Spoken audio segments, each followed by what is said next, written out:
লেখা হয়েছে তোমাদের কোষ, আদিকোষ আর হচ্ছে প্রকৃত কোষের পার্থক্য, তাই তো?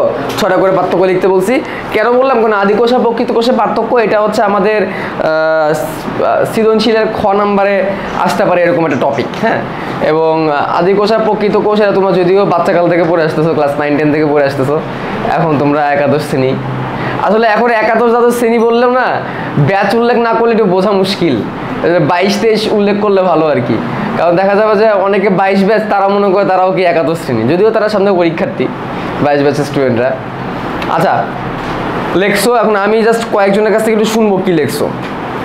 কে সবার আগে বলবা? আচ্ছা তুমি আগে হাত তুলছো, বলো। জাস্ট দাঁড়ায় কয়েকটা পার্থক্য, মানে একটু তোমার নিজের ভাষায় বলো আর কি, 3টা পার্থক্য বলো নিজের ভাষায়। আচ্ছা, সুগঠিত নিউক্লিয়াস থাকে না, পরে? আচ্ছা, প্রকৃত কোষে সুগঠিত নিউক্লিয়াস থাকে, তারপর? রাইবোসোমটা 70S, প্রকৃত কোষে হচ্ছে 80S, তারপর? আদিকোষে অবাধ শোষণ হয়, প্রকৃত কোষে সবাধ শোষণ। Very good. আচ্ছা তুমি আরো 3টা বলো, এই 3টা বাদে যদি অন্য 3টা বলতে পারো তাহলে বেশি বলো। বসো। Very good. আদিকোষে অপেরণ থাকে আর প্রকৃত কোষে অপেরণ থাকে। আচ্ছা অপেরণটা কি? এনিওয়ান? Very good. আদিকোষে জিন প্রকাশের একক হচ্ছে কি? অপেরণ। যেটা বুঝবো না লেখার দরকার নাই, ঠিক আছে? যেটা বুঝবো ওটাই লিখবা, ঠিক আছে? আর তাহলে অপেরণ কি? আদিকোষের জিন প্রকাশের একক। তাহলে যেহেতু এটা আদিকোষের জিন প্রকাশের একক, আদিকোষেই থাকবে, অন্য কোথাও তো আর থাকবে না। তারপরে আদিকোষে রাইবোসোম ব্যতীত অন্যান্য সাইটোপ্লাজম অঙ্গাণু থাকে না। থাকে না। আর প্রকৃত কোষে সাইটোপ্লাজম অঙ্গাণু থাকে। সাইটোপ্লাজম সহ অন্যান্য, রাইবোসোম সহ অন্যান্য সাইটোপ্লাজম অঙ্গাণু থাকে। আচ্ছা তারপর? আর হচ্ছে আদিকোষে ট্রান্সক্রিপশনের সাথে সাথে ট্রান্সলেশন শুরু হয়, কিন্তু আচ্ছা প্রকৃত কোষে ট্রান্সক্রিপশনের একটু পরে ট্রান্সলেশন হওয়ার পর একটু বিরতি নেয়, তারপর ট্রান্সলেশন হয়। ট্রান্সক্রিপশন কি? ট্রান্সক্রিপশন হচ্ছে যে ডিএনএ থেকে যে এমআরএনএ তৈরি। Very good. আর ট্রান্সলেশন কি? ট্রান্সক্রিপশন হচ্ছে প্রোটিন তৈরি প্রক্রিয়া। এমআরএনএ কে হেল্প নিয়ে রাইবোসোম, টিআরএনএ এগুলোকে নিয়ে প্রোটিন তৈরি করে। Very good, very good, very good. এগুলো বাদে আর কেউ কোনো পয়েন্ট লিখছো? বলো আর কোনটা লিখছো? আদিকোষে অ্যামাইটোসিস আর হচ্ছে বাইনারি ফিশন ঘটে, আর হচ্ছে প্রকৃত কোষে সেটা হচ্ছে মাইটোসিস আর মিওসিস কিন্তু। Very good, very good. আর এনি ডিফারেন্ট কোনো টপিক তোমরা লিখছো কেউ? বলো। স্যার আদিকোষে সাইটোস্কেলিটন থাকে না, আর প্রকৃত কোষে সাইটোস্কেলিটন থাকে। সাইটোস্কেলিটন কি? কোষ কঙ্কাল, কোষকে সাপোর্ট দেওয়ার জন্য। সাইটোস্কেলিটন কয় রকমের আছে? 3 রকমের, মাইক্রোটিবিউল, মাইক্রোফিলামেন্ট, ইন্টারমিডিয়েট ফিলামেন্ট। আর কোনো এক্সট্রা কেউ লিখছো কিছু? স্যার হচ্ছে আরএনএ পলিমারেজ মানে এক প্রকার আদিকোষ, আর প্রকৃত কোষে 3 প্রকার। Very good. আরএনএ পলিমারেজটা হচ্ছে আরএনএ তৈরি করার ক্ষেত্রে এটা হেল্প করে। আরএনএ পলিমারেজ যখন আমরা ট্রান্সক্রিপশন করবো তখন আরএনএ পলিমারেজ, ডিএনএ পলিমারেজ এগুলো আমরা পাবো, প্যারা নেই। আর কোনো? ওকে, তো এইগুলোই মোটামুটি 6টা 7টা 8টা 9টা পয়েন্ট চলে আসছে, 9টা পয়েন্টই তো পরীক্ষায় এগুলো আসে আর কি। তো এবার আজকে আমরা যাব হচ্ছে তোমাদের কোষ প্রাচীরে। আজকে আমরা যে টপিকটা পড়বো সেটা কোষ প্রাচীর। যদিও ফ্যান আচ্ছা থাকুক, ফ্যান থাকুক, সমস্যা নেই, থাকুক। কোষ প্রাচীর। রবার্ট হুকের কথা মনে আছে তো না? রবার্ট হুক কত সালে কোষ দেখছিল মাইক্রোস্কোপের নিচে? 1665 সালে। তো উনি যে 1665 সালে যে কোষটা মাইক্রোস্কোপের নিচে দেখছিলেন, ওই কোষটা বেসিক্যালি নানাদার দেন ওই কোষের প্রাচীর ছিল। একটা মৃত কোষ ছিল, এবং মৃত কোষের কি ছিল? প্রাচীর ছিল, যেটা রবার্ট হুক 1665 সালে সবার প্রথমে দেখছিলেন। তাহলে বেসিক্যালি এখানে রবার্ট হুকের নামটাই নেওয়া হয় কোষ প্রাচীরটা প্রথমে দেখার জন্য। রবার্ট হুক কত সাল? 1665। ওই সময় তিনি যে জিনিসটাকে দেখছিলেন, তিনি যে কোষের যে অংশটাকে দেখছিলেন, ওটা ছিল বেসিক্যালি কোষের প্রাচীর। তো বলা হয়ে থাকে এই কোষ প্রাচীরটা হচ্ছে উদ্ভিদ কোষের অনন্য বৈশিষ্ট্য। অনন্য বৈশিষ্ট্য মানে কি? শুধুমাত্র প্রাণীতে নাই। আচ্ছা, তাহলে এটাকে আমরা সাথে লিখে রাখতে পারি এভাবে, যে এই কালারটা একটু যদিও ফেড টাইপের, উদ্ভিদ কোষের অনন্য বৈশিষ্ট্য, মানে এটা সাধারণ বৈশিষ্ট্য না, এটা একটা অনন্য বৈশিষ্ট্য, ঠিক আছে? উদ্ভিদ কোষের অনন্য বৈশিষ্ট্য। এখন সাধারণ বৈশিষ্ট্য আর বিশেষ বৈশিষ্ট্য, অনন্য বৈশিষ্ট্যের মধ্যে পার্থক্য কি? জীবের সাধারণ বৈশিষ্ট্য মানে সকল জীবেরই কোষ থাকবে, এটা কি বৈশিষ্ট্য? সাধারণ বৈশিষ্ট্য, মানে সাধারণ মানে কমন, জীব হইতে গেলে ওইটা থাকবে। কিন্তু বললাম যে প্রাণীর বিশেষ বৈশিষ্ট্য, প্রাণীর বিশেষ বৈশিষ্ট্য প্রাণী নড়াচড়া করতে পারে এক জায়গা থেকে আরেক জায়গায়, তবে এটা প্রাণীর জন্য বিশেষ। তারপরে কিছু কিছু প্রাণীর আরো কিছু বিশেষ বৈশিষ্ট্য আছে, যেমন পাখি কি করতে পারে? উড়তে পারে, এটা পাখি হিসেবে তার বিশেষ বৈশিষ্ট্য, ঠিক আছে? আর অনন্য বৈশিষ্ট্য ইজ লাইক সামথিং, যে এটা শুধুমাত্র তোমার ওই বিশেষ ক্যারেক্টারিস্টিক যাদের আছে তাদের ক্ষেত্রেই পাওয়া যাবে। ওইখানে আমরা কি ব্যবহার করি? ওইখানে আমরা বলি হচ্ছে এটা তাদের অনন্য বৈশিষ্ট্য। কি বৈশিষ্ট্য? অনন্য বৈশিষ্ট্য। যদিও উদ্ভিদের অনন্য বৈশিষ্ট্য বলতে, এখন উদ্ভিদ বলতে আমরা কি বুঝি? উদ্ভিদ বলতে সহজ সংজ্ঞায় যদি আমরা বলি, যার মূল, কাণ্ড, পাতা, শাখা প্রশাখা যে কোনো একটা কিছু থাকবে তাকে আমরা কি বলি? উদ্ভিদ বলি। মূল, কাণ্ড, পাতা, শাখা প্রশাখা যে কোনো একটা কিছু থাকতে হবে, ওকে? আর কোষ ভিত্তিক যদি আমরা বলতে যাই, তাহলে যার কোষ প্রাচীর থাকবে, যার কি থাকবে? এবং ভিতরে হচ্ছে প্লাস্টিক থাকতেও পারে, নাও থাকতে পারে, অ্যাটলিস্ট কোষ প্রাচীরটা থাকবে। কোষের স্ট্রাকচারটা কিসের মতো হবে? উদ্ভিদের মতো হবে। তাহলে এইখান থেকে এটা বোঝা যাচ্ছে যে উদ্ভিদ কোষের জন্য কোষ প্রাচীরটা অনেক বেশি গুরুত্বপূর্ণ। তবে কিছু কিছু সময় এই অনন্য বৈশিষ্ট্য শব্দটা মেলে না। কেন মেলে না? আমরা যখন ব্যাকটেরিয়ার কথা বলি, ব্যাকটেরিয়ারও কি আছে? কোষ প্রাচীর আছে। ব্যাকটেরিয়ার কোষ প্রাচীর আছে, ব্যাকটেরিয়াকে কি আমরা যদি কেউ গাছ বলি তাহলে হবে? তাহলে এইখানে এক জায়গায় বলছে এটা অনন্য বৈশিষ্ট্য, আবার এই জিনিসটা অন্য কারোর মধ্যে কিন্তু আবার কি আছে। তাহলে ব্যাকটেরিয়ার মধ্যে আমি কি পাচ্ছি? কোষ প্রাচীর যাচ্ছি। আবার দেখো ছত্রাক, ব্যাঙের ছাতা খাদ্য তৈরি করতে পারে? পারে না, কারণ তার কি নেই? ক্লোরোফিল বা প্লাস্টিড নাই, বাট তারও কি আছে? কোষ প্রাচীর আছে, বুঝছো? শৈবালের তো আছেই, শৈবাল তো এমনিও সবুজ, ঠিক আছে? তাহলে দুইটা আলাদা নাম পাইলাম আমরা, একটা হচ্ছে ব্যাকটেরিয়া, একটা হচ্ছে ছত্রাক, তাদের কি আছে? কোষ প্রাচীর আছে। তাহলে প্রাথমিকভাবে উদ্ভিদের কোষ প্রাচীর থাকবে, প্রাথমিকভাবে নর্মাল উদ্ভিদের কোষ প্রাচীর থাকবে, এবং নর্মাল উদ্ভিদের কোষ প্রাচীরটা সেলুলোজ দিয়ে তৈরি হবে।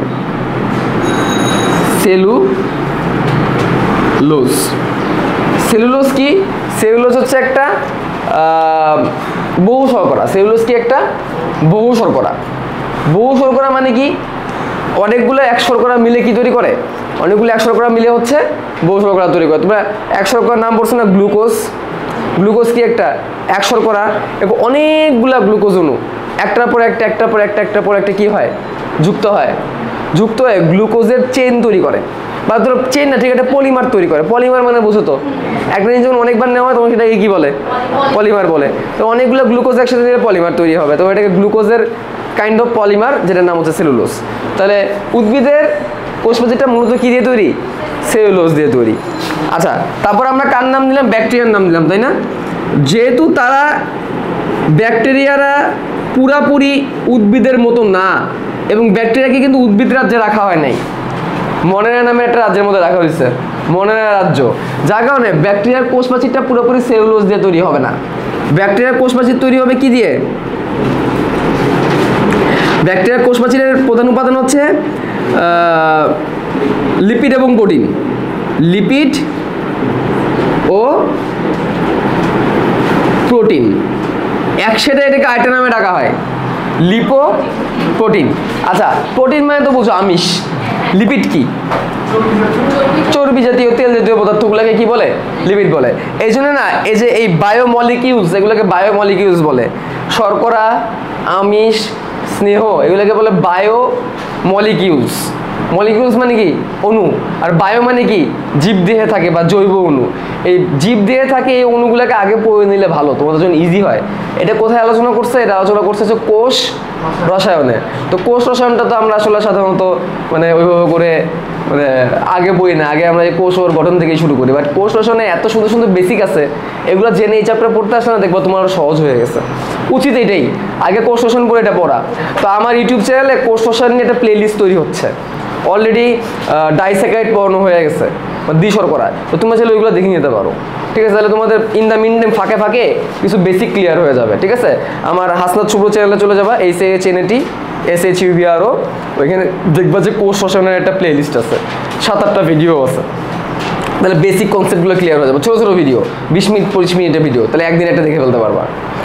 ঠিক আছে, লিপিড আর প্রোটিন নির্মিত। আর আরেকটা আছে আমাদের ছত্রাক। ছত্রাকের কোষ প্রাচীর হচ্ছে কাইটিন নির্মিত। এখন এই কাইটিন জিনিসটা কি? এই কাইটিন নামটা আমরা বাচ্চাকাল থেকে পড়ে আসতেছি যে ছত্রাকের কোষ প্রাচীর কাইটিন নির্মিত, ছত্রাকের কোষ প্রাচীর কাইটিন নির্মিত। কাইটিন ব্যাপারটা কি? কাইটিন হচ্ছে নাইট্রোজেন দিয়ে তৈরি, নাইট্রোজেন ঘটিত একটা পলিস্যাকারাইড। নাইট্রোজেন ঘটিত কি একটা পলিস্যাকারাইড হচ্ছে কে? কাইটিন। নাইট্রোজেন ঘটিত পলিস্যাকারাইড মানে কি? পলিস্যাকারাইড কি? এই যে আমরা সেলুলোজ লিখলাম। আসসালামু আলাইকুম, কিছু বলবেন? আজকে মেবি বন্ধ থাকবে, ঠিক আছে, বাট এমনি ক্লাসগুলো চলবে আর কি, মানে আলাদাভাবে যে ক্লাসগুলা ওইগুলো চলবে। আলাদা ক্লাস বলতে ওই যে ফার্স্ট ইয়ার সেকেন্ড ইয়ারে যে ক্লাসগুলো হয় আর কি, ওইগুলা। তারপর একটু স্যারকে জিজ্ঞাসা করে নিলে একটু বেশি ভালো হয়। আচ্ছা, তো দেখো এই যে সেলুলোজের কথাটা বললাম, এই সেলুলোজ হচ্ছে একটা পলিস্যাকারাইড। বলো। হ্যাঁ, কাইটিনই বলতেছি, কাইটিনটা বোঝানোর জন্য সেলুলোজ। সেলুলোজ হচ্ছে একটা পলিস্যাকারাইড। পলিস্যাকারাইড মানে কি? অনেকগুলা বহু শর্করা, বাংলাকে যেটা বলে বহু শর্করা, ইংলিশে এটাকে বলা হয় পলিস্যাকারাইড। স্যাকা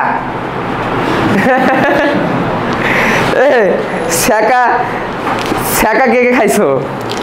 এখন কেউ বলবে না, আর তা বলবে সামনে তো ক্যামেরা আছে, তাও বলা যাবেই না, দুনিয়ার সব মানুষ জেনে যাবে। ঠিক আছে, স্যাকা, স্যাকা একটা বিদেশি শব্দ জানো?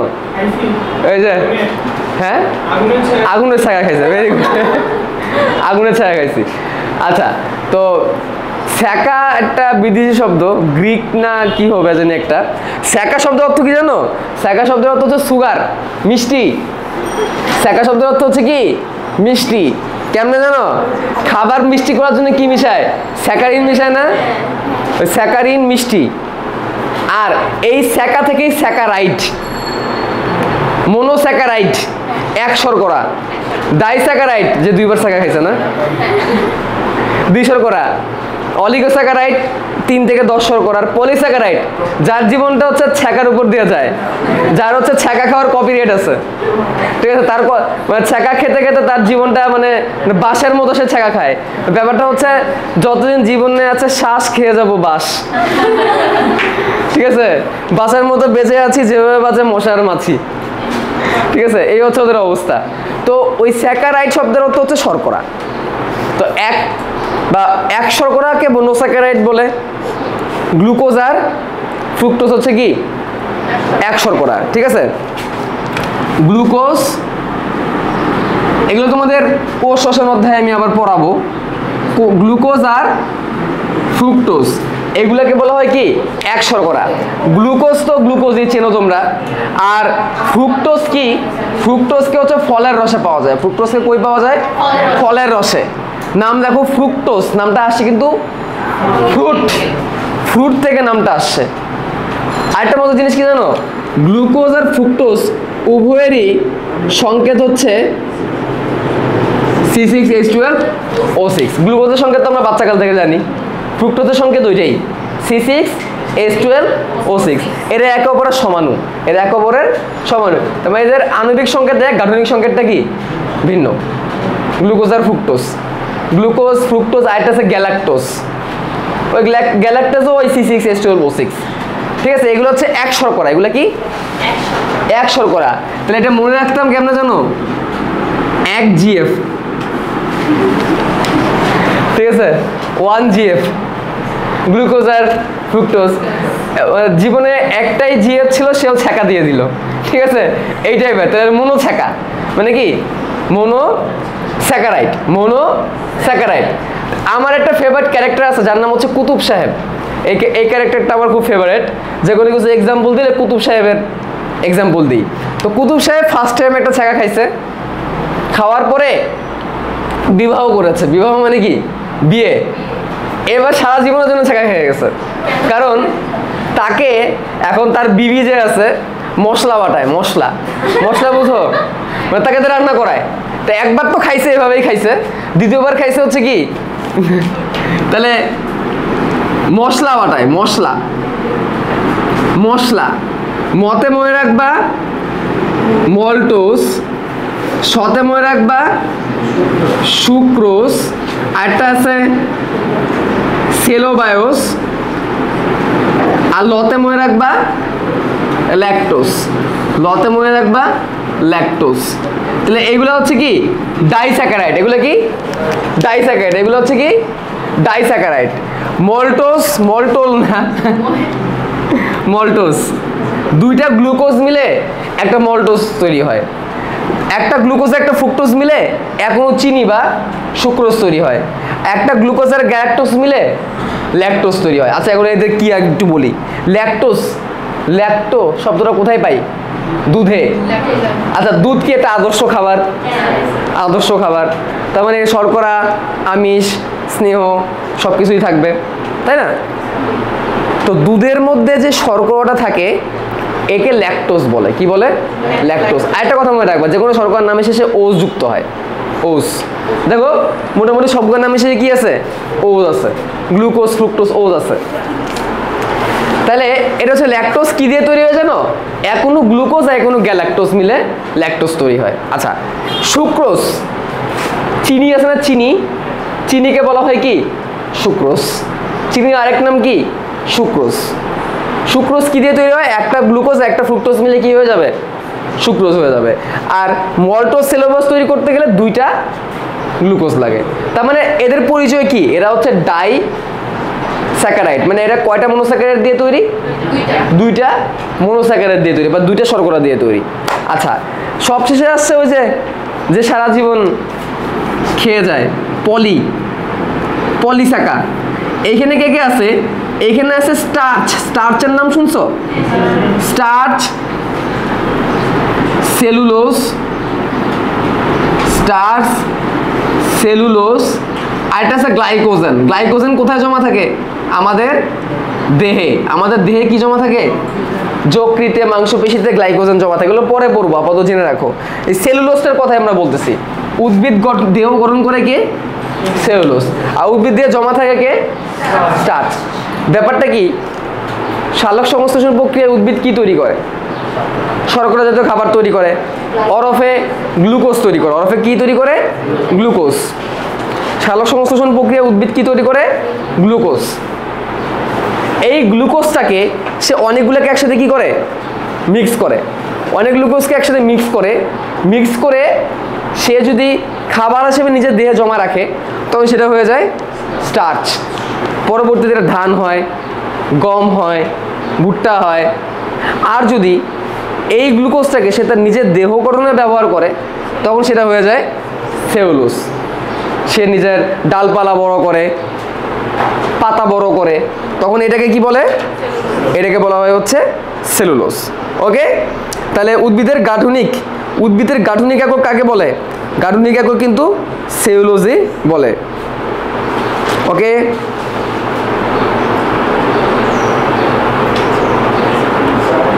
বলো। গ্যালাক্টোজ আর গ্লুকোজ মিলে ল্যাকটোজ হয়। হ্যাঁ, এগুলো থাকবে তোমাদের সামনে। জাস্ট একটু সেলুলোজের পরিচয়টা বলার জন্যে এটা বললাম। এখন দেখো পলিস্যাকারাইড কি ব্যাপারটা বুঝছি আমরা। অনেকগুলা মনোস্যাকারাইড মিলে কি তৈরি করে? পলিস্যাকারাইড তৈরি করে। এখন এই পলিস্যাকারাইডের মধ্যে যদি নাইট্রোজেন থাকে, কি থাকে? বা অ্যামিনো NH2 থাকে, তখন এটা বিশেষ পলিস্যাকারাইড হয়ে যায়, বিশেষ বহু শর্করা হয়ে যায়। ওটাই হচ্ছে কাইটিন। তাহলে chitin is none other than nitrogen ঘটিত পলিস্যাকারাইড। যদি কোনো পলিস্যাকারাইডের মধ্যে নাইট্রোজেন চলে আসে, তবে সেটা কি? কাইটিন। একটা কথা মনে রাখবা, এই কাইটিন হচ্ছে পৃথিবীতে সবথেকে বেশি ব্যবহৃত একটা যৌগ, সবথেকে বেশি প্রাপ্ত একটা যৌগ। আচ্ছা, প্রাণী জগতে সর্ববৃহৎ পর্ব কি, কে বলতে পারবা? প্রাণী জগতে তো আমরা বেসিক, হ্যাঁ, আর্থ্রোপোডা। আমরা প্রাণী জগতে 9টা পর্ব পড়ি না? Porifera, cnidaria, platyhelminthes, nematoda etcetera. এর মধ্যে আর্থ্রোপোডা যে সর্ববৃহৎ পর্ব। কেন সর্ববৃহৎ পর্ব বলে? কারণ আর্থ্রোপোডা পর্বের মধ্যে সবথেকে বেশি পরিমাণ প্রাণী আছে। তোমরা যে ঘাস ফুডিং পড়বা ভবিষ্যতে, তেলাপোকা কাটবা, ঠিক আছে, এরা সবই কি? এবং আর্থ্রোপোডা পর্বের আরেকটা বিশেষ নাম আছে, এটা হচ্ছে পোকার পর্ব। এটা কিসের পর্ব? পোকা। যত রকমের পোকামাকড় আছে সবই কোথায়? আর্থ্রোপোডায়। আর্থ্রোপোডা পর্বের প্রাণী বেশি। আর আর্থ্রোপোডা পর্বের বহিকঙ্কাল, বহিকঙ্কাল মানে কি? দেহের বাইরের আবরণ তৈরি হয় কাইটিন দিয়ে। তার মানে যত রকমের পোকামাকড় পাবা তাদের দেহে কি পাবা? এই কাইটিনটা পাবা। এই জন্যই বলছে পৃথিবীতে প্রাপ্ত সবথেকে বেশি পরিমাণ একটা যৌগ হচ্ছে এই কাইটিন। ওকে, তো এই ছত্রাকের কোষ প্রাচীরে কি দিয়ে তৈরি? আর পৃথিবীতে কিন্তু ছত্রাকের অভাব নাই, অনেক অনেক ছত্রাক। ঠিক আছে, তো এগুলো হচ্ছে বেসিক কথাবার্তা। এবার আমরা এই কোষ প্রাচীর যে মানে গ্লুকোজ দিয়ে তৈরি, এই গ্লুকোজগুলোকে একসাথে অনেকগুলো মিলে কিভাবে কোষ প্রাচীরের একক তৈরি হয় এটা একটু দেখব। তার আগে আমরা কোষ প্রাচীরের যে বড় গঠন কোষের মধ্যে কিভাবে থাকে, এই বড় গঠনটা চলো একটু আমরা দেখি।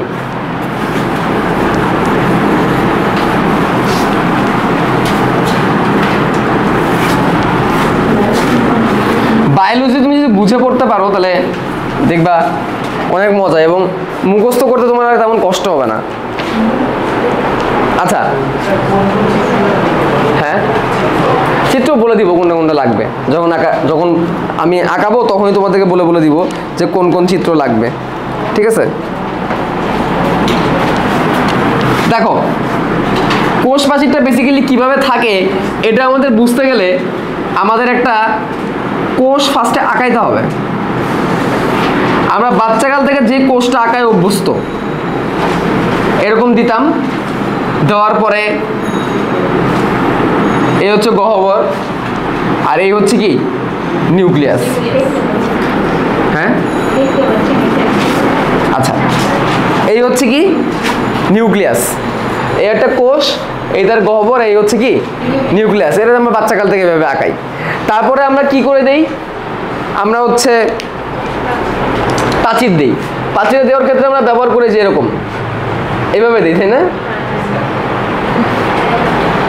এই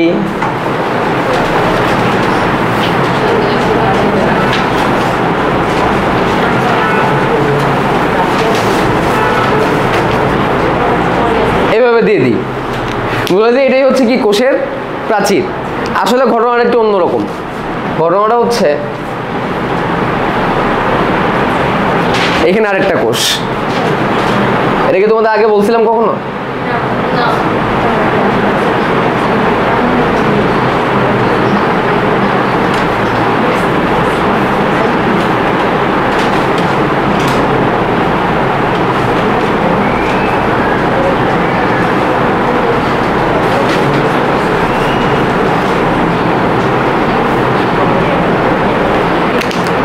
মানে কি? মানে হচ্ছে আশেপাশে কি আছে? অনেকগুলা কোষ আছে। এগুলো যদি আমি ফুলফিল করি,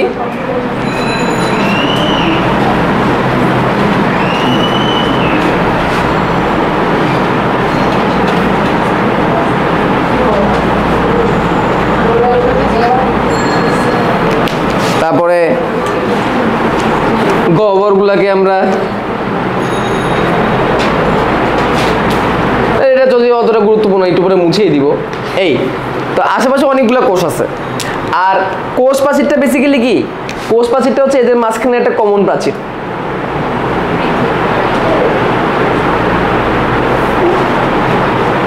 এভাবে করে পৃথক করতে কি করতেছে?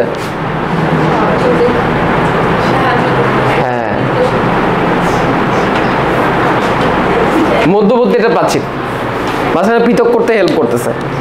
তো পরবর্তীতে যখন আমরা মুছে দেই তখন খালি ওই যে ওই কাটা কাটা কাটা কাটা অংশটাই থাকে মুছে দিলে, বুঝছো? তো তাহলে এই যে মাঝখানে একটা কমন, এখানে কিন্তু আরেকটা কোষ ঢুকে যাবে, কিন্তু আরেকটা কোষ কিন্তু এখানে ঢুকতে পারবে চাইলে। অথবা এটা আন্তঃকোষীয় ফাঁক বলে শোনো না তোমরা, আন্তঃকোষীয় ফাঁক, আন্তঃকোষীয় ফাঁকা স্থান। তো এটা আন্তঃকোষীয় ফাঁকা স্থান হিসেবে থাকতে পারবে, ঠিক আছে। তাহলে ফাঁকে ফাঁকে ফাঁকে ফাঁকে কোষ প্রাচীর থাকে। তো কোষ প্রাচীর যদি একদম শুরু করি প্রাথমিকভাবে, তাহলে এরকম একটা পর্দা থাকে, কমন পর্দা, যেটাকে আমরা মধ্য পর্দা বলি, মিডিল ল্যামেলা, মধ্য পর্দা বা মিডিল ল্যামেলা, মধ্য পর্দা, ঠিক আছে। তো এই মধ্য পর্দা দেওয়ার পরে আমরা লিখে দিই এখানে মিডিল ল্যামেলা বা মধ্য পর্দা, এটা কমন, এটা থাকবেই, মিডিল ল্যামেলা বা মধ্য পর্দা থাকবেই। এরপরে আমরা এর বাইরে আরেকটা এরকম প্রাচীরের মতো আঁকাই, আর একটা প্রাচীরের মতো আঁকাই, ঠিক আছে।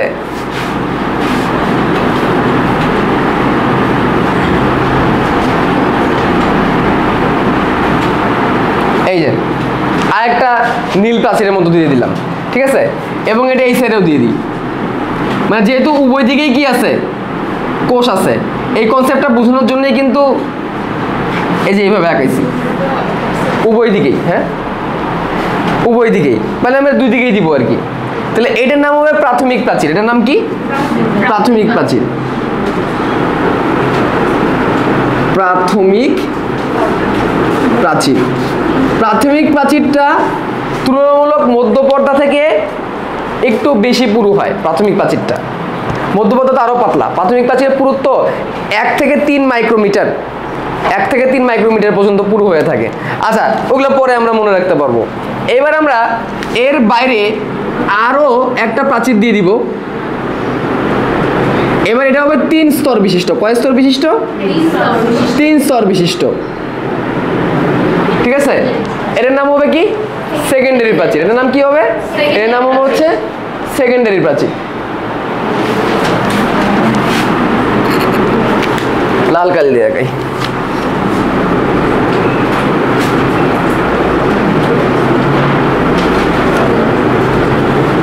সেকেন্ডারি প্রাচীরের পুরুত্ব প্রাথমিক প্রাচীর থেকেও কি বেশি। কত হয় বলতো সেকেন্ডারি প্রাচীরের পুরুত্ব? 5 থেকে 10 মাইক্রোমিটার পর্যন্ত পুরু হয়ে থাকে। এবং সেকেন্ডারি প্রাচীর কিন্তু সব কোষ প্রাচীরে থাকে না, সব উদ্ভিদের কোষ প্রাচীরে থাকে না। উদ্ভিদ যখন অনেক বয়স্ক হয়ে যায় তখন তার কোষের এক্সট্রা সাপোর্টের দরকার হয়। এক্সট্রা সাপোর্টে যখন তখন কি তৈরি হয়? সেকেন্ডারি প্রাচীরটা তৈরি হয়। তো সেকেন্ডারি প্রাচীরও কিন্তু আমরা দুই দিকে দিব।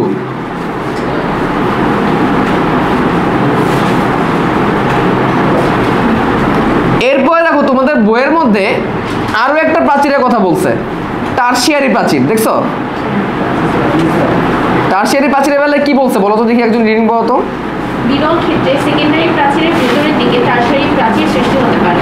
হ্যাঁ, এটা বিরল ক্ষেত্রে মানে কি অনেক রেয়ার গেল। আমাদের সেকেন্ডারি প্রাচীর পর্যন্ত জানা লাগলেই চলে। আর তোমাদের বইয়ের চিত্রের মধ্যে আবার এই দিক থেকে একটা কি তৈরি করছে, আরেকটা ব্রাঞ্চ তৈরি করছে। ব্রাঞ্চ মানে কি? ওটা কোষের আকৃতি, কোষের আকৃতি অনুযায়ী এভাবে করে ব্রাঞ্চটা তৈরি হবে। কোষের আকৃতি অনুযায়ী সাইড দিয়ে কি তৈরি হতে পারে? ব্রাঞ্চ তৈরি হতে পারে। আচ্ছা, ওটা পরের বিষয়। তাহলে লালটা হচ্ছে কি গৌণ প্রাচীর, তাই না? সেকেন্ডারি প্রাচীর।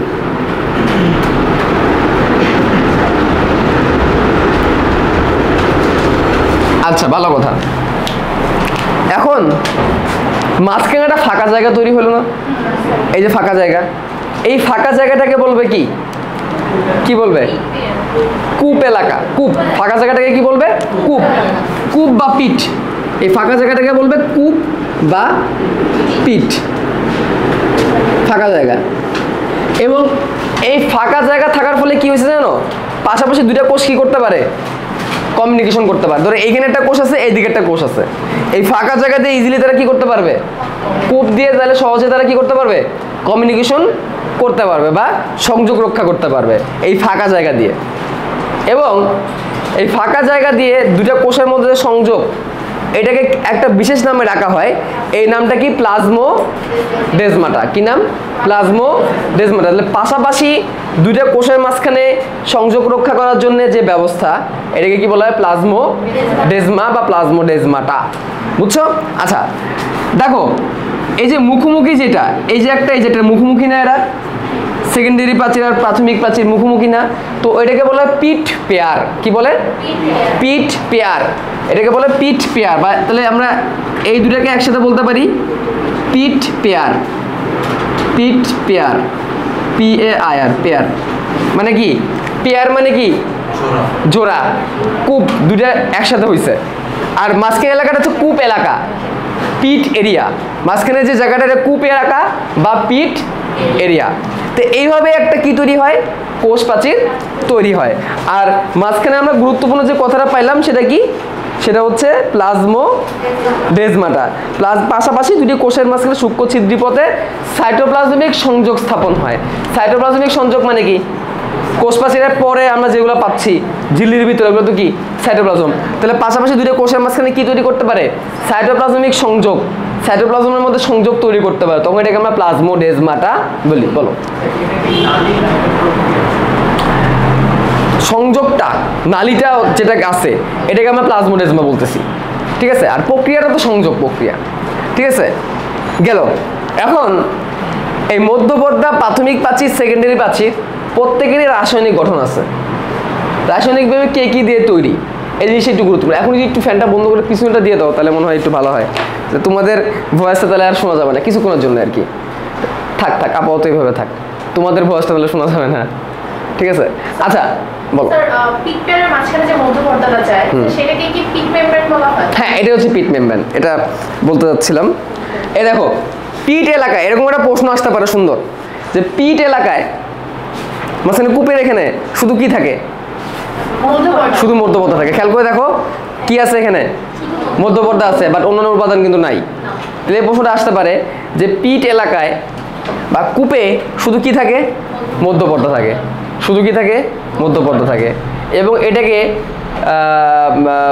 কূপ পর্দা বা পিট মেমব্রেন বলে। স্পেশালি এই মধ্যপর্দার এইটুক জায়গার নাম হচ্ছে পিট। অনেক সূক্ষ্ম, অনেক পাতলা, এবং এই জায়গাটা সহজেই কি করতে পারে? সংযোগ রক্ষা করতে পারে পাশাপাশি দুটো কোষের মধ্যে, কারণ একদমই পাতলা, একদমই চিকন। বুঝছো? আচ্ছা, এখন যদি আমরা প্রথম দিকে চলে যাই, ভৌত গঠন। দেখো, ভৌত গঠনের মধ্যে বলছে যে মাইটোটিক, পড়ো তো শাওন, পড়ো তো। মাইটোটিক কোষ বিভাজনের সময় একটু জোরে পড়ো। মাইটোটিক কোষ বিভাজনের টেলোফেজ পর্যায়ে এর সূচনা ঘটে। শাওন তো আরো আগে জোরে পড়তে, আরো জোরে পড়ো। সাইটোপ্লাজম থেকে আসা ফ্র্যাগমোপ্লাস্ট এবং গলগি বডি থেকে আসা পেকটিন জাতীয় ভেসিকল মিলিতভাবে মধ্যপর্দা। আচ্ছা, এই শুরুতে এই দুটো লাইন দিয়ে সব উল্টাপাল্টা করে দিছে, মানে যত কঠিন করার এখানে করে দিছে আর কি। যে কি বলছে যে মাইটোটিক কোষ বিভাজনের টেলোফেজ পর্যায়ে সূচনা হয়। হ্যাঁ, এটা সহজ আছে। মাইটোটিক কোষ বিভাজনের টেলোফেজ হয়। টেলোফেজ হওয়ার পরে আমরা জানি যে মাঝখানে কোষ প্লেট তৈরি হয়। তো ওই কোষ প্লেট তৈরি হওয়ার কাজটা কিসে হেল্প করে? দুটো কোষকে সেপারেট হইতে হেল্প করে, যেটাকে আমরা সাইটোকাইনেসিস বলি। বাট যদি উদ্ভিদ কোষ হয় তাহলে তো কি কোষ প্লেট তো তৈরি হবেই। এই কাজটা টেলোফেজ দশায় কি হয়ে যায়? শুরু হয়ে যায়। তারপর সাইটোকাইনেসিসের সময় পুরোপুরি কি হয়? কোষ প্লেট তৈরি করার মাধ্যমে শেষ হয়। তারপরে এটুকু বুঝতে পারছি টেলোফেজ ধাপে এটা কি হয়ে যায়? শুরু হয়ে যায়। আর তারপরে বলছে কি, সাইটোপ্লাজম থেকে আসা ফ্র্যাগমোপ্লাস্ট এবং গোলগি বডি থেকে আসা পেকটিন জাতীয় ভেসিকলস থেকে এটা তৈরি হয়। ঠিক আছে? তাহলে ফ্র্যাগমোপ্লাস্ট, পেকটিন জাতীয় ভেসিকল, এই জিনিসটা তো তোমরা মনে হয় এটার নাম কি তোমরা পড়ছো? গোলজি বস্তু থেকে ভেসিকলস বলছো। ভেসিকলস কি আসলে? আমরা গোলজি বস্তুর বেশ কয়েকটা টাইপ পড়ছি না? ভেসিকলস হচ্ছে গহ্বরের মতো। ভেসিকলস কি? গহ্বরের মতো। ওটার মধ্যে কি থাকে? ওটার মধ্যে পেকটিন জাতীয় রাসায়নিক পদার্থ থাকে। কি থাকে? পেকটিন জাতীয় রাসায়নিক পদার্থ, কাইন্ড অফ রাসায়নিক পদার্থগুলো নিয়ে পরে তোমাদের আরো ডিটেলস আলোচনা করা হবে কোষ রসায়ন অধ্যায়ে। যেমন নিজে আমি কয়েকটা তো আজকে আলোচনা করছি, পেকটিন নিয়ে সামনে আলোচনা করবা। তো মনে রাখবা যেটা হচ্ছে কাইন্ড অফ রাসায়নিক পদার্থ, যেটা আবদ্ধ থাকে কিসের মধ্যে? ভেসিকলের মধ্যে। ভেসিকলটা কিসের মতো? গহ্বরের মতো। আচ্ছা তাহলে পেকটিন জাতীয় ভেসিকলস আমরা বুঝলাম, এটা হচ্ছে ওই কোষ প্লেট যখন তৈরি হয় না, কোষ প্লেট তৈরির সময় কি করে, হেল্প করে। আচ্ছা এখন থাকলো হচ্ছে আমাদের ফ্র্যাগমোপ্লাস্ট। তো দেখো এই ফ্র্যাগমোপ্লাস্টও কোষের প্রাচীর তৈরির জন্য সাইটোকাইনেসিস যখন হয়, তখন হেল্প করে। তাহলে এই ফ্র্যাগমোপ্লাস্টটা কি? আচ্ছা তোমরা কিন্তু পড়ছো, এই যে কোষ কঙ্কাল পড়ছো না, কোষ কঙ্কাল পড়ছো। কোষ কঙ্কালে তোমরা মাইক্রোফিলামেন্ট পড়ছো, মাইক্রোটিবিউল পড়ছো। দেখো নামগুলো খেয়াল করে দেখো, কোষ কঙ্কাল আমি আগের ক্লাসেও বলছিলাম। মাইক্রোটিবিউল, টিউবিউল মানে কি টিউব, মানে ছোট ছোট টিউব, আর মাইক্রো মানে কি ছোট। মাইক্রোফিলামেন্ট, ফিলামেন্ট মানে কি সুতা, আর মাইক্রো মানে কি ছোট। তো এই যে মাইক্রোটিবিউল, মাইক্রোফিলামেন্ট বা এই যে ছোট ছোট যেগুলো আছে কোষ কঙ্কাল, এই কোষ কঙ্কালগুলো আসে এবং এগুলো ফ্র্যাগমেন্টেশন হয়, মানে কি খণ্ড খণ্ড হয়ে যায়, ফ্র্যাগমেন্ট মানে খণ্ড। তখন এগুলাকে আমরা কি বলি, ফ্র্যাগমোপ্লাস্ট বলি। তো ফ্র্যাগমোপ্লাস্টের বইয়ের সংজ্ঞাটা দেখো, ফ্র্যাগমোপ্লাস্টের সংজ্ঞাটা কি? The phragmoplast is a plant cell specific structure that forms during late cytokinesis. মানে কি, এটা হচ্ছে কোষ প্রাচীরের একটা অংশ, এটা কখন তৈরি হয়, লেট সাইটোকাইনেসিস, মানে সাইটোকাইনেসিসের একদম শেষের দিকে তৈরি হয়।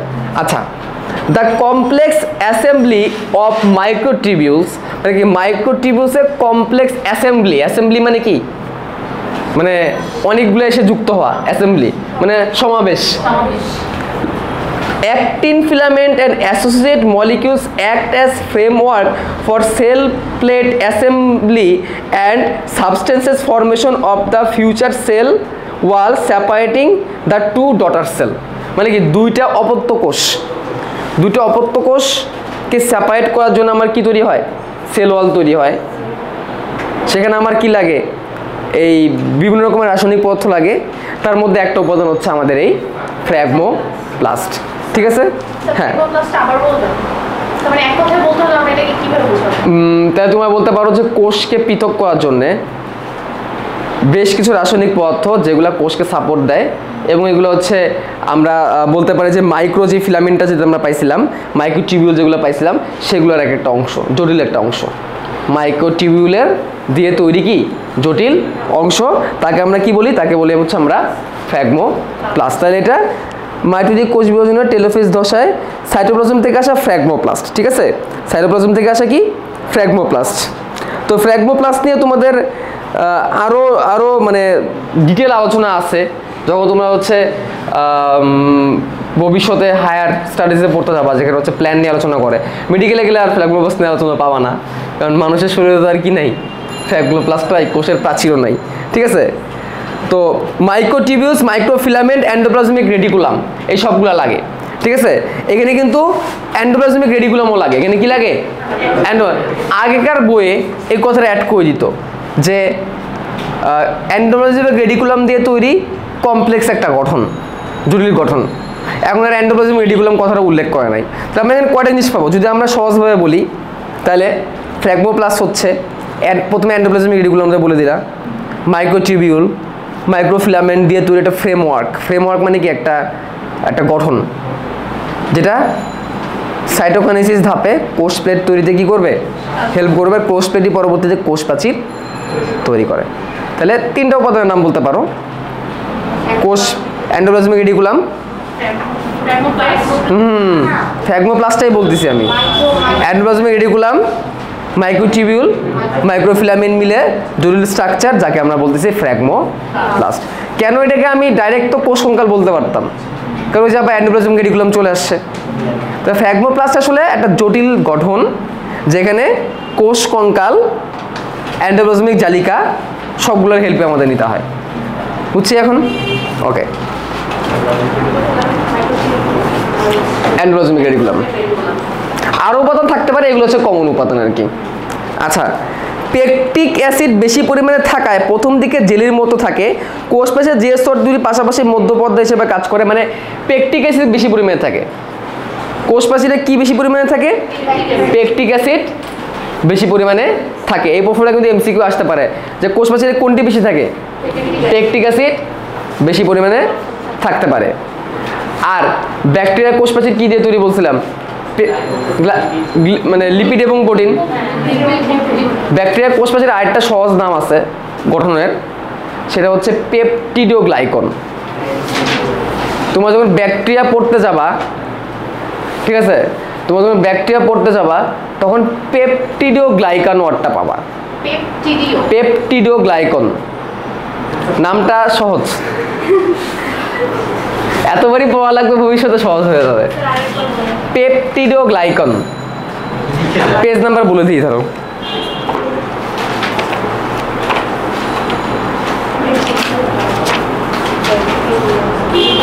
পেজ নাম্বার 164 যদি 22 এডিশনের বই হয়, পেজ নাম্বার 164 যদি 22 এডিশনের বই হয়।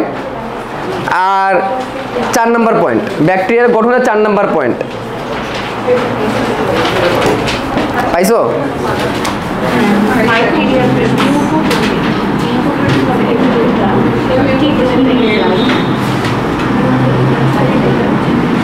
গ্লাইকন অনেক জায়গায় গ্লাইকানও লিখছে, ঠিক আছে, পেপটিডোগ্লাইকন গ্লাইকান দুটোই লেখে আর কি।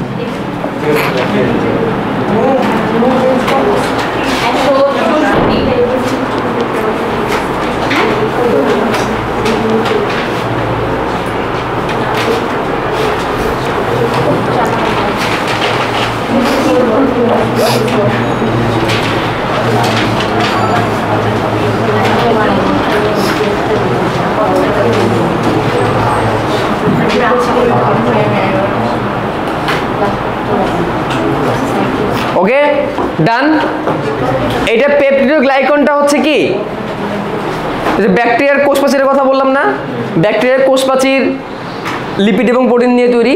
এই পেপটিডোগ্লাইকন ইজ কাইন্ড অফ মিউকোপ্রোটিন বা গ্লাইকোপ্রোটিন, মানে কার্বোহাইড্রেট আর প্রোটিন দিয়ে তৈরি আর কি। এটা হচ্ছে মেন উপাদান, দরকার নেই, এগুলো পরে পরে পড়বো আর কি, ঠিক আছে, এমনি বললাম আর কি।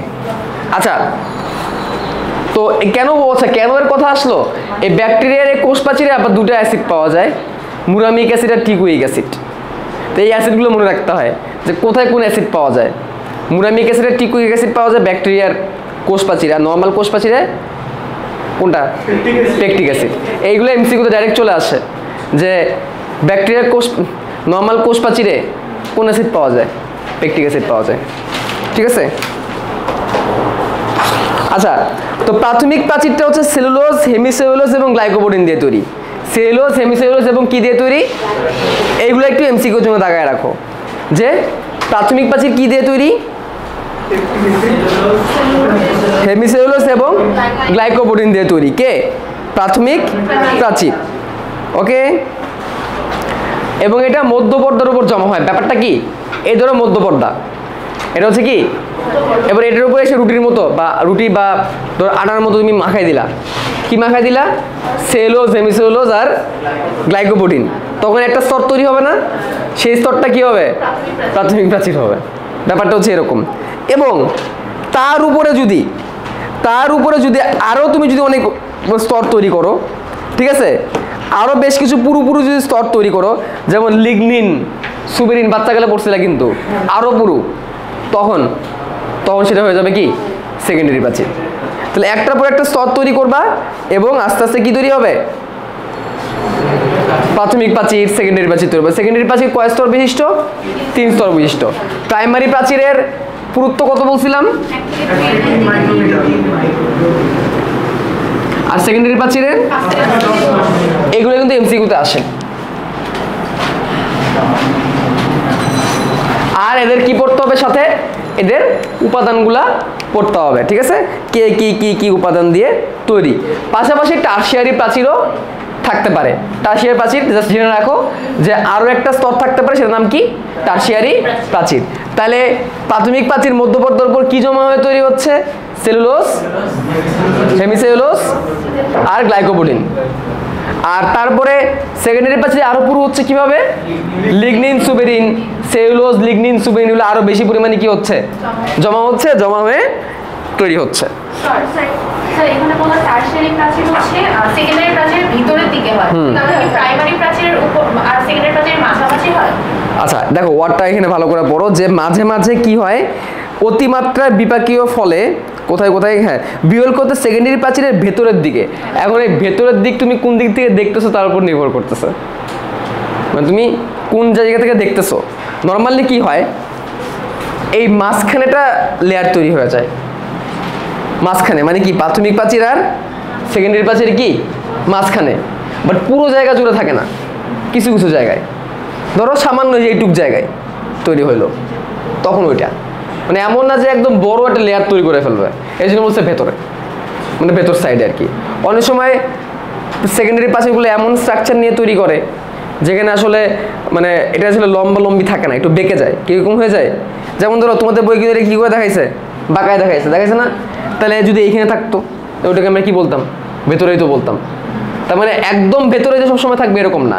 ধরো তোমাদের বই কিন্তু এভাবে কি করছে, এটাকে সাইড দিয়ে দিছে একটা, তাহলে এভাবে যখন সাইড দিয়ে চলে যায়, আমি যদি এইখানে দিই তাহলে তুমি কি বলবা এটাকে, এটা তো সেকেন্ডারি প্রাচীর। আচ্ছা আঁকাই, তোমাদের বই এরকম দিছে আর কি,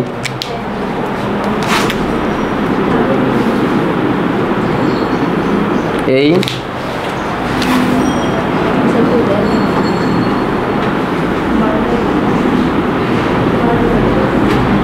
এই এখন যদি আমি বলি এই জায়গায় আছে, তখন তুমি কি বলবা, সেকেন্ডারি প্রাচীরের ভেতরের দিকে তো বলবা, তাই না, ভাঁজ হয়ে গেছে মাঝখানে, ঠিক আছে, এই জায়গায় তো ঢুকে গেছে, ঠিক আছে, তখন তুমি ভেতরের দিকেই বলবা। দুই দিক থেকে সেকেন্ডারি প্রাচীর চাপ দিয়ে রাখছে, এরকম যদি হয়, যদি দুই দিক থেকে সেকেন্ডারি প্রাচীর চাপ দিয়ে রাখে, তাহলে সেটা তো আমরা বলবো। মাঝখানেও থাকতে পারে, কি থাকতে পারে, ভেতরেও থাকতে পারে, ঠিক আছে। ওকে, তাহলে এরপরে দেখো তো কূপটা কি আমরা পড়ছি না, কূপটা তো আমরা পড়ছি, কূপের অংশগুলো কিন্তু আমাদের বইয়ে কি হয়ে গেছে, পড়া হয়ে গেছে। ওকে,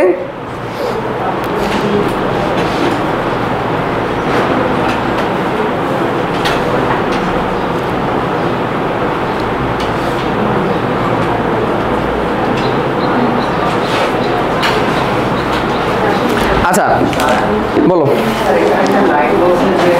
আসলে পুকুর অঞ্চলের প্রাথমিক প্রাচীর গঠিত হয় না, সেকেন্ডারি প্রাচীর তৈরি হলে খুব মার্কিন অথবা মার্জিত হয়। আচ্ছা, অনেক সময় যে সেকেন্ডারি প্রাচীরগুলো তো দেখা যায়, এটা কিন্তু এমন না যে রাসায়নিক পদার্থগুলো একটার পর একটা মানে গঠন নিয়মে যুক্ত হবে, মানে প্রাথমিক প্রাচীর হইলো তারপর সেকেন্ডারি প্রাচীর হবে, এই যে রুলস তাদের সবসময় ফলো করা লাগবে এরকম না। ওই যে রাসায়নিক পদার্থগুলো দিয়ে এসে জমা হয়ে যায়। ধরো প্রথমে আমি কি করলাম, প্রথমে আমি আটা মিশাইলাম, প্রাথমিক প্রাচীর তৈরি করলাম, পরে আমি চিনি মিশাইলাম, তারপরে কি করলাম, সেকেন্ডারি প্রাচীর তৈরি করলাম। এখন ধরো এমন হইতে পারে যে আটা না মিশাই আগে তুমি কি মিশাই দিলা, চিনি মিশাই দিলা, এটা তো হইতে পারে, তাই না। তো এরকম সেকেন্ডারি প্রাচীরের বেলা অনেক সময় এরকম হইতে পারে যে প্রাথমিক প্রাচীর নাই কিন্তু কি হয়ে গেছে, চিনি মিশে কি তৈরি হয়ে গেছে। এটা কূপ এলাকায় বেশি হয়, মানে কি প্রাথমিক মধ্যপর্দার উপরে কি হয়, বেশি হয়। পারহীন পারযুক্ত, পার বলতে যে এই জায়গাগুলোকে বুঝাইছে, ঠিক আছে। যদি থাকে তাহলে পার থাকবে, পার মানে যে যেটা পার, মানে পার বলতে ওই যে কি বলে ওইটাকে, পুকুরের পার আছে না, পুকুরের পাড়ের মতো আর কি, পাশাপাশি ধরো দুইটা পুকুর, মাঝখানে রাস্তা, দুইটাকে কি পুকুরের পার বলবা, তাহলে পার আছে পার নাই এরকম টাইপের হইতে পারে আর কি, ঠিক আছে। হ্যাঁ আছে তো, দেখা তো যাচ্ছে।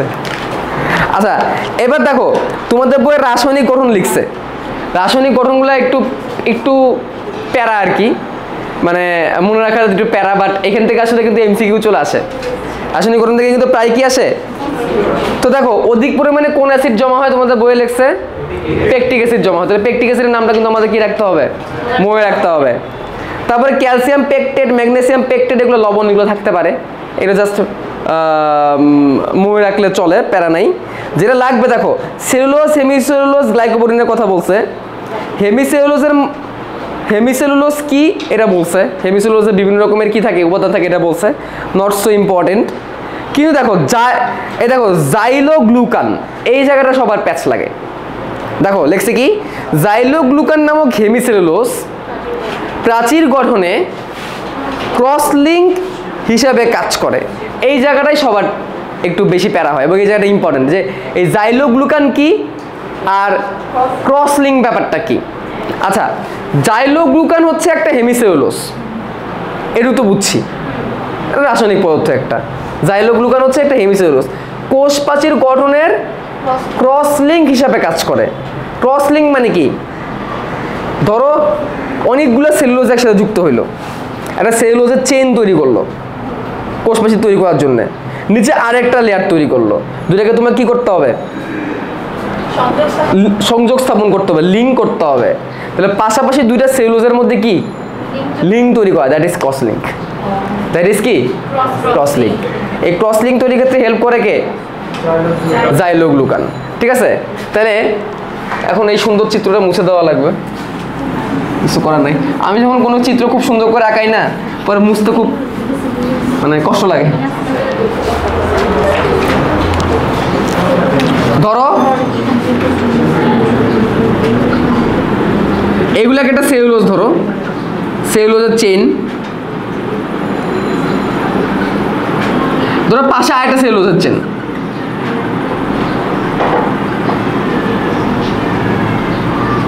এইদিকে ধরো আরেকটা।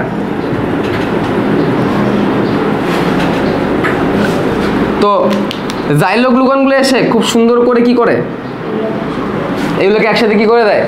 যুক্ত করে দেয়। তো এই জন্য এগুলোকে কি বলে? ক্রস লিঙ্ক বলে, ক্রস লিঙ্ক তৈরি করে। সেকেন্ডারি প্রাচীরে লিগনিন থাকে, সুবেরিন থাকে, মোমো থাকতে পারে, ছত্রাকের কোষ প্রাচীর কাইটিন নির্মিত, এগুলো আমরা পড়ে ফেলছি বইয়ে। ব্যাকটেরিয়ার কোষ প্রাচীর লিপিড এবং প্রোটিনের কি দিয়ে তৈরি? পলিমার। পলিমার মানে অনেকগুলো লিপিড প্রোটিন একসাথে যুক্ত হয়। কোষ প্রাচীরের এই উপাদানগুলো আমি বলবো, তোমরা একটু বলবো, আমি একটু লিখবো। দেখো কোষ প্রাচীরের মধ্যে কি বলছে? প্রথমে 40% কি? সেলুলোজ। সেলুলোজ কত পার্সেন্ট থাকবে? 40%। তারপরে হেমি সেলুলোজ 20%, পেকটিন থাকবে 30%। তাহলে হয়েছে? আরেকটু আছে গ্লাইকোপ্রোটিন। এইটা একটু মুখস্থ রাখবা যারা ভবিষ্যতে মেডিকেলে পড়তে চাও। বোর্ডের জন্য অত বেশি গুরুত্বপূর্ণ না, যারা ভবিষ্যতে মেডিকেলে পড়তে চাও তাদের আসলে বেশি সত্যি কথা বলতে এই সেলুলোজ, গ্লাইকোপ্রোটিন এই দুটো থেকেই আসার সম্ভাবনা বেশি আর কি। ঠিক আছে, এগুলো মাঝে মাঝে চলে আসে। এখন আমাদের খালি সূক্ষ্মকরণ না বাকি, তাইলেই শেষ। সূক্ষ্মকরণ বললেই শেষ। আমার ক্যামেরা বলতেছে এটা 24 মিনিট ক্যাপাসিটি আছে, বাট 24 মিনিট লাগবে না। তাহলে এটা শেষ। এবার সূক্ষ্মকরণ, এই যে মাঝখানে মধ্যপর্দাটা যে বানাইছিলাম আমি, এই মধ্যপর্দা বানাইতে গেলে তো আমাকে, বা প্রাথমিক প্রাচীর যাই বই না কেন, যে উপাদানটা সব থেকে বেশি দরকার পড়ে সেটাকে সেলুলোজ। সেলুলোজ জানলে হেমিসেলুলোজ বানানো সহজ।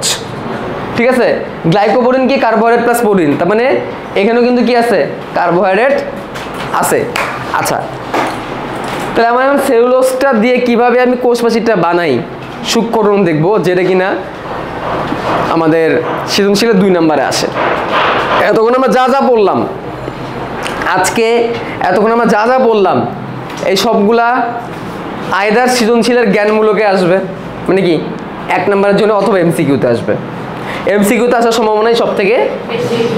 এখন যেটা পড়তে যাচ্ছে এটাই সৃজনশীল আসার মতো, সৃজনশীলের 2 নম্বরে, তাও এমসিকিউতে আসি। ওকে,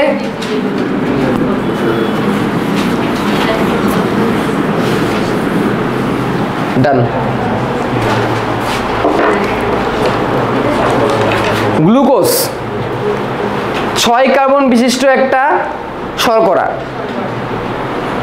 অনেক রকমের গ্লুকোজ আছে, এর মধ্যে আলফা গ্লুকোজ আর বেটা গ্লুকোজ সব থেকে কমন। আলফা গ্লুকোজ আর বেটা গ্লুকোজ কি? এই যে এই জন্য কোষ শোষণটা পড়লে এগুলো আবার ইজি হয়ে যায় আর কি। কোষ শোষণ পড়লে আমার চ্যানেলে গেলে আজকে যে চাইলে তোমরা সার্চ করতে পারো হাসনাত সুব্রতে, গ্লুকোজের ক্লাস আছে, গ্লুকোজের রিং স্ট্রাকচারের ক্লাস আছে, পেয়ে যাবো এখানে। আলফা গ্লুকোজ বেটা গ্লুকোজ শেখাই দিছি, বেটা বা বিটা আর কি। গ্লুকোজ যখন আমরা রিং করে আঁকাই তখন 1 নাম্বার কার্বনের ওয়েস্টটা যদি উপরে থাকে তখন সেটাকে আমরা বিটা গ্লুকোজ বলি। তো তোমাদের জন্য আমি একটু দেখাই দিই বিটা গ্লুকোজটা কেমন। এটা তোমরা পরে পারবা, সমস্যা নাই। গ্লুকোজে কার্বন তো ছড়া, তাই না?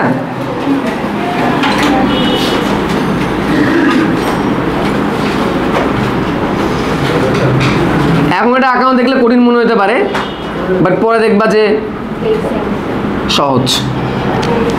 এরকম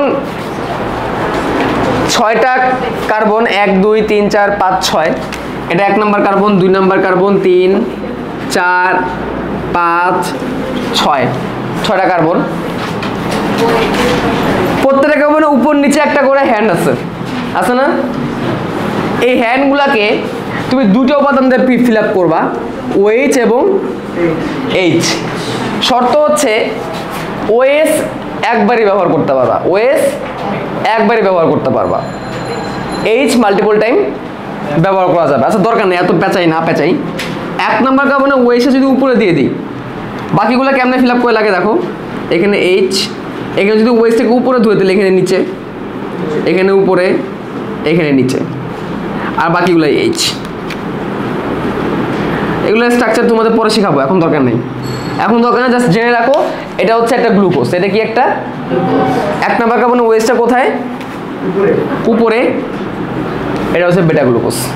তুমি চাইলে 1 নম্বর কার্বনের ওয়েসের টেনে নিচে দিতে পারবো, ওটা আলফা গ্লুকোজ হয়ে যাবে। ওটা কি গ্লুকোজ হয়ে যাবে? আলফা। তো এরকম অনেকগুলো বেটা বা বিটা গ্লুকোজ যদি একসাথে যুক্ত হয়, একসাথে যদি অনেকগুলো বেটা গ্লুকোজ একসাথে কি হয়? যুক্ত হয়, সেটা পরিমাণটা কত? এটা পরিমাণটা হ্যাঁ না আরও বেশি হতে পারে, কমও হতে পারে, বেশি হতে পারে, মোটামুটি 10,000 পরিমাণও হতে পারে, ঠিক আছে? তো একটা পলিমার তৈরি করবে, তাহলে এটা কি একটা মনোস্যাকারাইড না? অনেকগুলো যদি একসাথে যুক্ত হয়ে যায় তাহলে এটা কি? পলিস্যাকারাইড। আরেকটা কথা বলে রাখি, এটা কিন্তু বেটা গ্লুকোজ, তাই না? এরকম দুটো বেটা গ্লুকোজকে যদি একসাথে রাখো, কয়টা? তাহলে সেটা হবে সেলোবায়োস, তখন সেটা কি হবে? সেলোবায়োস। এরকম দুটো বেটা গ্লুকোজকে একসাথে রাখলে সেলোবায়োস, আর দুটো আলফা গ্লুকোজকে একসাথে রাখলে মল্টোস। ওই মল্টোস আর সেলোবায়োস বলছিলাম না, পার্থক্য আলফা আর বেটার মধ্যে। আমি কিন্তু তোমাদের সুক্রোজ তৈরি হয় গ্লুকোজ আর ফ্রুক্টোজ বলছি, ল্যাকটোজ তৈরি হয় গ্লুকোজ আর গ্যালাক্টোজ দিয়ে, এটাও বলছি। সেলোবায়োস আর মল্টোসের বেলায় কি বলছি? দুটোই কি গ্লুকোজ। পার্থক্য কোন জায়গায়? আলফা আর বেটায়। বেটা হচ্ছে সেলোবায়োস, আলফা হচ্ছে মল্টোস। এগুলো এখন দরকার নেই, এগুলো যখন তোমাদেরকে কোষ শ্বসন পড়াবো তখন ডিটেলস থাকবে। আচ্ছা, এরকম অনেকগুলো থাকবে, হয়ে যাবে কি? সেলুলোজ। কি হবে? তাহলে এরকম অনেকগুলা গ্লুকোজোন একসাথে করলে কি পাবো? সেলুলোজ পাবো। তাহলে এটাকে একটু মুছে দিই, এটা আপাতত লাগতেছে না। Beta D glucose. ডি মানে ডেক্সট্রো অডিটরি, এল মানে ল্যাভে অডিটরি, আলোক সমানতা। এটা একটু আমাদের একটু ওই চ্যাপ্টারে যাইতে হবে আর কি। মানে নর্মালি যদি আমরা বলি এটাকে যদি চেন করে আঁকাই, 5 নম্বর কার্বনের ওয়েসটা যদি ডান দিকে থাকে তাহলে ডি গ্লুকোজ, আর বাম দিকে থাকলে এল গ্লুকোজ। মানে এই ডান আর বাম দিয়ে আসলে না, আলোকে তারা কোন দিকে ঘুরায় দেয়। এখানে আবার আরেক সায়েন্স, এখানে আবার তোমাদের জৈব যৌগ কেমিস্ট্রিতে চলে যাওয়া লাগবে। কেমিস্ট্রির জৈব যৌগতে এটা আছে যে ডেক্সট্রো রোডিটরি, ল্যাভে অডিটরি। ক্রিস্টাল আছে না, ক্রিস্টাল চিনির, তোমরা মিষ্টি খাও না, মিশ্রি, মিষ্টি কিন্তু ক্রিস্টাল। মিষ্টি কি আসলে? ক্রিস্টাল। একটা যন্ত্র আছে যেটাকে পোলারোমিটার যন্ত্র বলে। ওই পোলারোমিটার যন্ত্রের মধ্যে তুমি যদি কোনো কিছু ক্রিস্টাল রাখো, তারপরে এক বর্ণীয় আলো পাঠাও। এক বর্ণীয় আলো কি? হ্যাঁ, একটা বর্ণ। আলোর বর্ণ কয়টা? 7টা, বেনিয়া সহ কলা। তোমাকে একটা বর্ণ নিতে হবে, 7টা বর্ণ না কিন্তু, সাদা আলো না কিন্তু, একটা বর্ণ নিতে হবে। তাহলে হ্যাঁ, আসলে পড়াইতে গেলে এক জায়গা থেকে যে কত জায়গায় চলে যায়, এটা হচ্ছে ভালো। এটা তো একটা পোলারোমিটার যন্ত্র, মাঝখানে ক্রিস্টাল রাখার জায়গা আছে। ধরো এখানে তোমার গ্লুকোজের ক্রিস্টাল তুমি দিলা, চিনি যদি ক্রিস্টাল হতে পারে, গ্লুকোজেরও হতে পারে। তারপরে তুমি এক বর্ণীয় আলো হিসেবে তুমি কাকে নিলা? লাল রঙকে নিলা। লাল রঙকে এইভাবে পাঠাইলা। গ্লুকোজটা যদি ডি গ্লুকোজ হয় তাহলে একটা নির্দিষ্ট অ্যাঙ্গেলে ডান দিকে আলোটা এইভাবে যাওয়া উচিত ছিল, তাই না? আলোটাকে ডান দিকে একটা নির্দিষ্ট অ্যাঙ্গেলে ঘুরায় পাঠাবে, আর এল হইলে বাম দিকে একটা নির্দিষ্ট অ্যাঙ্গেলে ঘুরায় পাঠাবে। এই হচ্ছে ডিআরএল, বুঝছো? এই হচ্ছে ডিআরএল এর কাহিনী। আর এই যন্ত্রের নাম হচ্ছে পোলারোমিটার যন্ত্র, তোমাদের রসায়নে পড়াবে। ডানে না, ঠিক ডেক্সট্রো রোটেটরি, মানে প্লাস ডিরেকশনে। মানে হিসাব করলে তোমাকে মনে হবে ডানে, মানে আসলে রোটেশন বাংলা দক্ষিণা কত? বলতে পারো, মানে ডান দিকে, মানে কেমনে বুঝাই যে এইভাবে আর কি, So, ঘুরে ডান দিকে ডান দিকে ঘুরে মানে এইভাবে আর এ হচ্ছে বাম দিকে। বাম দিকে ঘুরে। স্যার এন্টি ক্লকওয়াইজ বা ক্লক হ্যাঁ এভাবে মাপতে পারো তুমি, ঠিক আছে। এখন দেখো দুটোকে যদি একসাথে মিশাও তাহলে কি হবে, ডি আর এল একসাথে মিশাই দিলা, এটা মজার কাহিনী। ডি গ্লুকোজ এল গ্লুকোজ একসাথে মিশাই ক্রিস্টাল বানাইলা, তারপরে পাঠাইলা, তখন এটাকে রেজিমিক দ্রবণ বলবে, তখন সোজা হবে, প্লাস মাইনাসে কাটাকাটি হয়ে যাবে, তখন সোজা হবে, রেজিমিক দ্রবণ বলে এটাকে। পরে যাই হ্যাঁ এগুলো পরে যাই বুঝি না, এগুলো পড়া যায়, তাহলে আর তাহলে রসায়নে চলে যাবো, এখানে আর থাকবো না। আর এই চ্যাপ্টারগুলোর জৈব যৌগের সাথে অনেক, যখন তোমাদের কোষ রসায়ন পড়াবো তখন তোমাদের মনে হবে কাইন্ড অফ জৈব যৌগ পড়তেছি, এরকম মনে হবে। বাট জৈব যৌগ অনেক সহজ, আমার কাছে জৈব যৌগ অনেক সহজ লাগতো। আচ্ছা দেখো আসি, এখন আর ডিস্ট্র্যাক্ট হবো না, এখন একদম যেটা পড়া বসে নিয়ে থাকবে, একটা টপিক বাকি, ছোটটা টপিক বাকি, ঠিক আছে। এখন দেখো তুমি 1000 থেকে 3000, 1000 থেকে 3000 কি নিবা, সেলুলোজ নিবা। কতগুলো, 1000 থেকে 3000, তাহলে সবগুলো মিলে একটা কি তৈরি করবে, চেন তৈরি করবে না? কার চেন তৈরি করবে? সেলুলোজের একটা চেন তৈরি করবে। মানে ব্যাপারটা হচ্ছে এরকম যে সেলুলোজ এরকম 1000 থেকে 3000 কি তৈরি করলা, যুক্ত করলা, এরকম একটা কি তৈরি করলো, একটা চেইন তৈরি করলো, যেটাকে আমরা বলবো কি সেলুলোজের চেইন। এরকম চেইন লাগবে আমার 100টা, কয়টা? 100টা, 100টা চেইন। তার মানে বুঝতে পারতেছো কতগুলা সেলুলোজ হইতে পারে? 10,000 থেকে 30,000, তাই না? নাকি আরো বেশি? 1 লাখ থেকে 3 লাখ সেলুলোজ মিলে, বা হ্যাঁ 1 2 3 4 5 6, 1 লাখ থেকে 3 লাখ। আচ্ছা হইলো আর কি, দরকার নেই, ওটা এমসিকিউতে আসবে না। 100টা সেলুলোজ চেইন নিব আমি, 100টা সেলুলোজ চেইন মিলে, বুঝছো তো, অনেকগুলো চেইন। মানে সহজ ভাষায় বললে বকুল ফুল আছে না, বকুল ফুল, তুমি 1000 থেকে 3000 বকুল ফুল একসাথে করে একটা মালা বানাইলা, চেইন। 1000 থেকে 3000 বকুল ফুল কত বড় হবে? ওইটা আমাদের গলায় পড়বে না, দৈত্যের গলায় পড়বে, কোনো একটা দৈত্য, হ্যাঁ, বিল্ডিং এর ছাদ থেকে নিচে। তো ব্যাপারটা এভাবে চিন্তা করো, তাহলে 1000 থেকে 3000 বকুল ফুল মিলে একটা বকুল ফুলের মালা বানাইলা, এরকম বকুল ফুলের মালা কতগুলো লাগবে? 100টা। মানে সহজ কয়, কারণ সেলুলোজ তো অনেক ছোট, ইমাজিন করতে একটু কষ্ট হয়। তো এক একটা বকুল ফুলকে এক একটা সেলুলোজ ধরে নাও, ঠিক আছে। আচ্ছা তাহলে এখন যে জিনিসটা তৈরি করবে সেই জিনিসটার নাম হবে হচ্ছে মাইসেলি। কি নাম হবে? মাইসেলি বা ক্রিস্টালাইন মাইসেলি। মাইসেলি বা ক্রিস্টালাইন মাইসেলি একই জিনিস। এই মাইসেলি নামটা অনেক বেশি গুরুত্বপূর্ণ। কোষ প্রাচীর গঠনের ক্ষুদ্রতম গাঠনিক একক কে? মাইসেলি। কিন্তু তোমরা বলতে পারো ভাইয়া কোষ প্রাচীর গঠনের ক্ষুদ্রতম গাঠনিক একক তো আমার সেলুলোজকে বলা উচিত, তাই না? ওরফে গ্লুকোজকে বলা উচিত, কেন মাইসেলিকে বললাম, এগুলোকে কেন বললাম না? হ্যাঁ, কোষ প্রাচীর গঠনের ক্ষুদ্রতম রাসায়নিক উপাদান আমরা বলতে পারি সেলুলোজ বা গ্লুকোজ, বাট ক্ষুদ্রতম একক কাকে বলবো?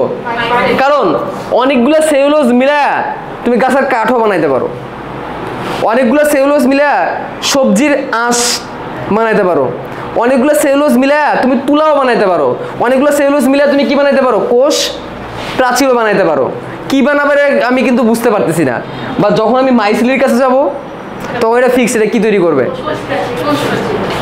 এই কারণে একে বলি না, কাকে বলছি? মাইসেলি শব্দটা যেহেতু চলে আসছে, অনেকগুলো চেন মিলে কিন্তু তুলাও হইতে পারে। কি হইতে পারে? গাছের কাঠও হইতে পারে, পাটের আঁশও হইতে পারে। মাইসেলি যখন বলছি তখন তাদের কি তৈরি করবে? প্রাচীর তৈরি করবে। তো এরকম ক্রিস্টালাইন মাইসেলি ক্ষুদ্রতম গাঠনিক একক মনে রাখতে হবে। এরকম মাইসেলি লাগবে আমার কয়টা? 20টা। কয়টা?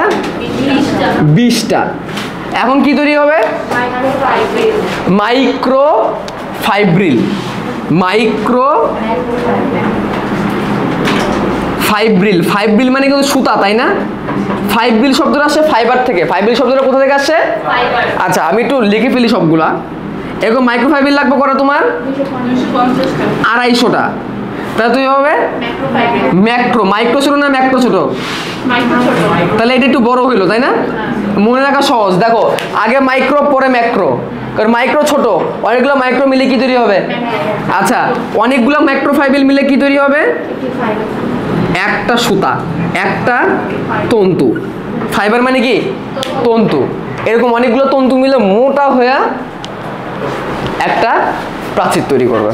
আচ্ছা এখন দেখো এইখানে আসি, মাইক্রোফাইবার একটু ইমাজিন করি, 1000টা বকুল ফুলের মালা মিলে কি তৈরি করলো? একটা মাইসেলি।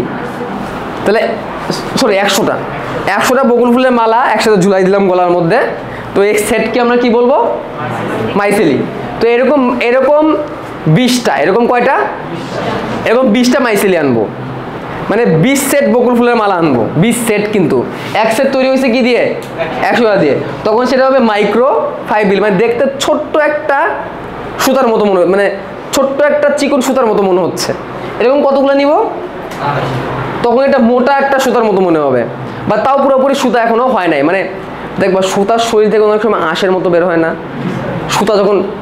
সুতাকে যখন তুমি শুয়ের মধ্যে ফুলাবা তখন কিন্তু চোখে পড়ে যে সুতারা মাথাটা কি হয়ে গেছে, ফেটে গেছে আঁশ, তো ওইগুলো হচ্ছে এরকম টাইপের আর কি। তো মানে ম্যাক্রোফাইবার, অনেকগুলো ম্যাক্রোফাইবার মিলে একটা মোটা সুতা। এই সুতা আবার অনেকগুলো লাগবে, একটা না কিন্তু। এই সুতা আবার কতগুলো লাগবে? তারপরে যে একটা প্রাচীর সেটা তৈরি করতে পারবে পেঁচায়। এবার পেঁচায় একটা কি তৈরি করে? যেখানে সেলুলোজ পাবা, মনে করবা এই যেমন এই যে প্রাথমিক প্রাচীরে সেলুলোজ ছিল, তাই না? বেসিক্যালি তারা এরকম পেঁচাইতে দড়ির মতো কি তৈরি করছে দড়ির মতো। হ্যাঁ, অনেকগুলো তন্তু মিলিত হয়ে তারপর প্রাচীর তৈরি করে। ঠিক আছে,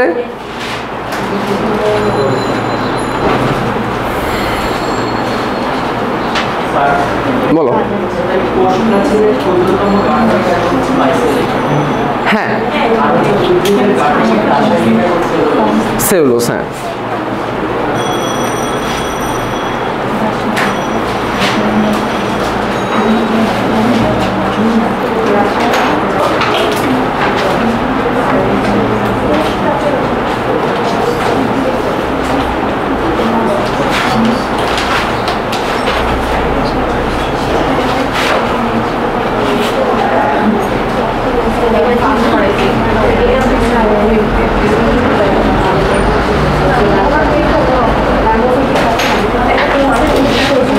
আমি একটা ছবি খুঁজছি তোমাদেরকে দেখানোর জন্য, একটু দাঁড়াও।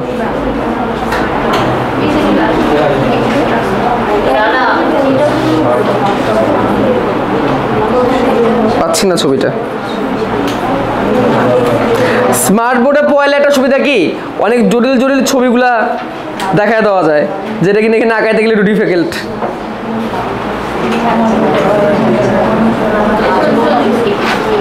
আচ্ছা, সমস্যা নেই।